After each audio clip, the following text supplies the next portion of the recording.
जय श्री राम, जय श्री कृष्ण। आप हो सकता है आप ये बोलना चाह रहे हैं कि आपका जो मूल स्वभाव है, आपका जो वास्तविक स्वभाव है, वो इतना अच्छा है कि वो हर परिस्थिति में हर चीज़ का एक उससे बाहर आने का या उसको संभालने का गुण रखता है। तो यहाँ पर जो कुछ भी ऐसा हो रहा है जो कि आपके मन को परेशान कर रहा है, वो परेशान आपको कर ही नहीं सकता। जब आप वास्तव में अपने गुण में आ जाते हैं, आपको वो चीज़ परेशान नहीं कर सकती है। और आपको ये कहना है कि आपको इस बात का पूरा विश्वास है कि ये समस्या, ये परिस्थिति अपने आप समाप्त हो जाएगी, जो कि हो भी जाएगी। आपको ये ऐसा भी हो सकता है कि आप स्वयं ही इस बारे में परेशान हो या किसी प्रकार से आपके मन में आशंकाएं बहुत सारी हो, तो आपको, और वो आशंकाएं भी सही नहीं है।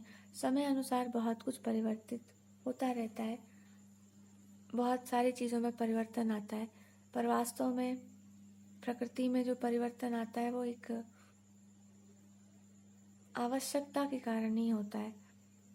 क्योंकि जैसे हम अपनी प्रकृति को देखते हैं, उसमें सब कुछ सहज ही है, मतलब जो है सो है।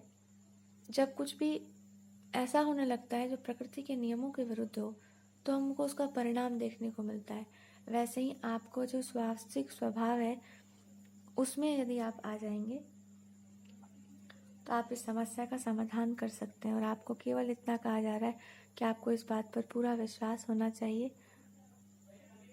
पूरा दृढ़ विश्वास होना चाहिए कि ये बहुत कठिन है या बहुत ज़्यादा दुष्कर है, पर फिर भी यदि आपके पास ऐसा कोई भी गुण है या स्वभाव है, तो आपको उस पर विश्वास करना चाहिए और आपको पूरी तरीके से अपने उस गुण में रहना चाहिए। आप ये भी कहना चाहते हैं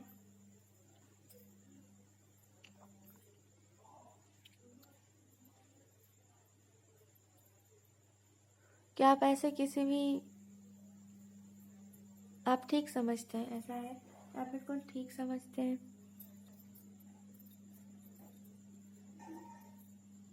और बिल्कुल इस बात को ठीक से समझते हैं कि कहीं पर आपका मन नहीं है। ऐसा है कि आपका मन बहुत सारी जगहों पर नहीं लगता है जहाँ पर बहुत अशांति हो या जहाँ पर आपको वास्तव में अच्छा ना लगता हो।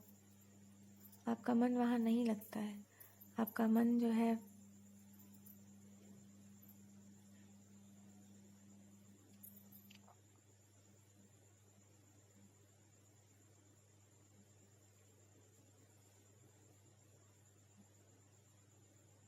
इस बात को देखने की आवश्यकता है कि जो कुछ भी हो रहा है उसमें आप किसी तरह से विजयी या आप किसी तरह से कहीं पे जीते हुए हैं, आपको लगता नहीं है, पर आप बहुत ही अच्छे हैं किसी चीज़ में या बहुत अच्छे तरीके से आपने किसी चीज़ को किया है। तो आपको बस यही कहना है कि आप अपने आप को समझिए, अपने आप को जानिए और इस बात को समझिए कि वास्तव में आपका आश्वस्त होना या थोड़ा सा पूरा भरोसा हम लोग जब भगवान पर करते हैं तो हम लोग बिल्कुल एकदम आराम से बैठे रहते हैं। कुछ हद तक हम लोगों को पता है कि हम लोग अपना काम कर रहे हैं, हम लोग जी रहे हैं, पर भगवान जी भी हैं। और जब आपको बहुत विश्वास किसी पर होता है तो आपको ऐसे ही लगता है। तो यही याद दिलाया जा रहा है, यही कहा भी जा रहा है। और दूसरी बात यहाँ पर ये है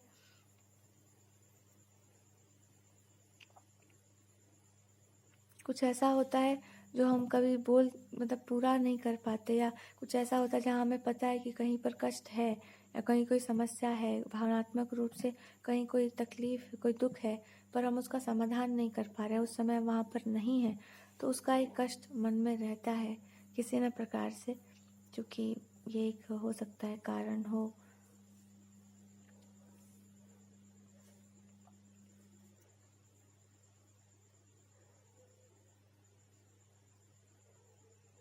आपको बस इतना ही बोलना है या केवल इतना कहा जा रहा है कि जो आप नहीं हैं, जिस चीज़ में आप नहीं हैं, जिसके बारे में आपको कोई ज्ञान नहीं है, उस चीज़ का आप बिल्कुल अपने सर पर बोझ ना लीजिए।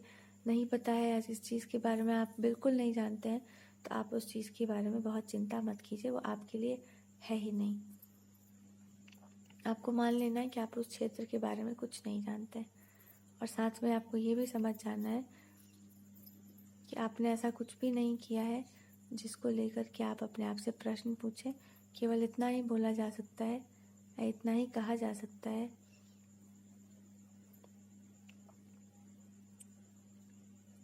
जैसे जिसको रखा जाता है, जैसे जो जी चुके हैं अपना जीवन को, जिस तरह से उनके साथ व्यवहार किया गया है, जिसने अच्छा व्यवहार किया है,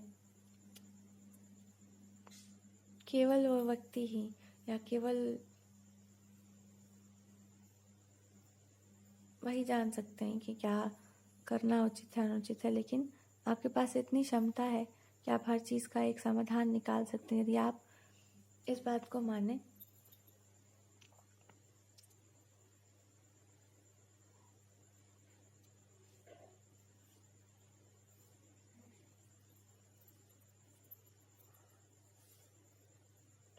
कि आप हैं, आपका होना ही पर्याप्त है, आपका रहना ही कहीं पर बहुत पर्याप्त है।